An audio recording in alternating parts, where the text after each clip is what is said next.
परमेश्वर के दासों को अच्छा नमूना होना चाहिए। मत्ती 10:8।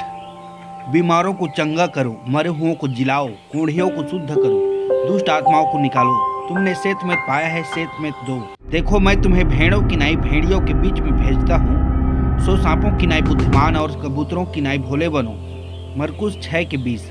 क्योंकि हेरोदेस यूहन्ना को धर्मी और पवित्र पुरुष जानकर उससे डरता था और उसे बचाए रखता था और उसकी सुनकर बहुत घबराता था, पर आनंद से सुनता था। मरकुस 10:42।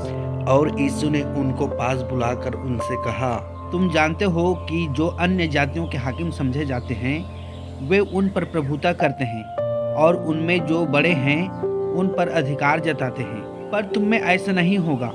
वरन जो कोई तुम में बड़ा होना चाहे वह तुम्हारा सेवक बने, और जो कोई तुम में प्रधान होना चाहे वह सबका दास बने। जैसा तुम्हारा पिता दयावंत है वैसे ही तुम भी दयावंत बनो। क्या वह उस दास का उपकार मानेगा कि उसने वे ही काम किए जिसकी आज्ञा दी गई थी? इसी रीति से तुम भी जब उन सब कामों को कर चुको जिसकी आज्ञा तुम्हें दी गई थी, तो कहो, हम निकम्मे दास हैं कि जो हमें करना चाहिए था वही किया है।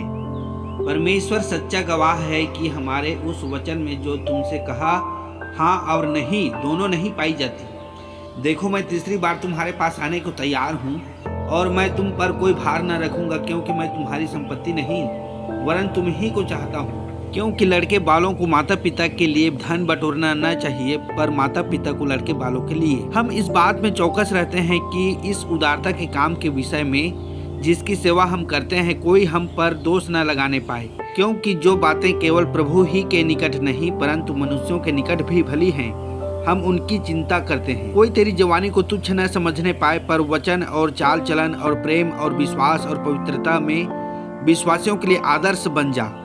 इन बातों पर स्थिर रह, क्योंकि ऐसा करता रहेगा तो तू अपने और अपने सुनने वालों के लिए उद्धार का कारण होगा। क्योंकि रुपया का लोभ सब प्रकार की बुराइयों का जड़ है, जिसे प्राप्त करने का प्रयत्न करते हुए कितनों ने विश्वास से भटक कर अपने आप को नाना प्रकार की दुखों से छलनी बना लिया है। विश्वास की अच्छी कुश्ती लड़ और उस अनंत जीवन को धर ले जिसके लिए तू बुलाया गया और बहुत गवाहों के सामने अच्छा अंगीकार किया था। अपने आप को परमेश्वर का ग्रहण योग्य और ऐसा काम करने वाला ठहराने का प्रयत्न कर जो लज्जित होने ना पाए और जो सत्य के वचन को ठीक रीति से काम में लाता हो। जवानी के अभिलाषाओं से भाग और जो शुद्ध मन से प्रभु का नाम लेते हैं उनके साथ धर्म और विश्वास और प्रेम और मेल मिलाप का पीछा कर, पर मूर्खता और अविद्या के विवादों से अलग रह, क्योंकि तू जानता है कि उससे झगड़े होते हैं। और प्रभु के दास को झगड़ालू नहीं होना चाहिए, पर सबके साथ कोमल और शिक्षा में निपुण और सहनशील हो। और जो बातें तूने बहुत गवाहों के सामने मुझसे सुनी हैं उन्हें विश्वासी मनुष्यों को सौंप दे जो औरों को भी सिखाने के योग्य हों। फिर अखाड़े में लड़ने वाला यदि विधि के अनुसार न लड़े तो मुकुट नहीं पाता। वीडियो देखने के लिए शुक्रिया दोस्तों। God bless you. Good luck.